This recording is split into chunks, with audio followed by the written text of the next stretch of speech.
Nakita naman natin na sa pagdating nyo ay nakita maayos ang seguridad ng ating mga kapulisan. Sir, ano mapapayo nyo sa ating mga kababayan na nagsasagawa ng kilos protesta na maging mahinahon sila? At syempre, yung ating mga kapulisan ay panatilihin ang maximum tolerance. Sa ating mga kababayan na kasali sa mga nagrarally, sana ay maging mahinahon lang at sumunod po sa usapan between the organizer at sa PNP.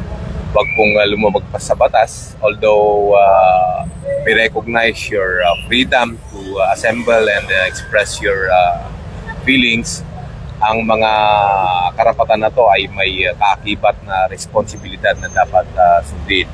At pag ito po ay nalabag, ay ang inyong kapulisan na andito ay aaksyonan po itong paglabag sa batas. At of course, sa ating kapulisan, we will always observe maximum tolerance. At hindi namin, although we will observe maximum tolerance, hindi namin hahayaan na in our presence may malalabag po ng batas.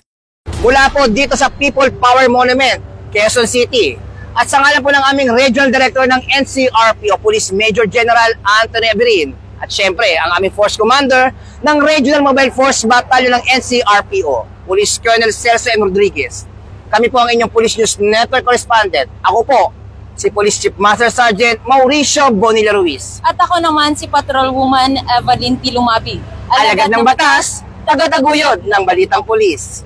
Lilingkod sa bawat Pilipino at magbibigay ng tamang impormasyon para sa tahimik at maayos na Pilipinas. Police News Network, alagad ng batas, tagapagtaguyod ng balitang pulis, sandigan ng mamamayan, patnubay ng katotohanan.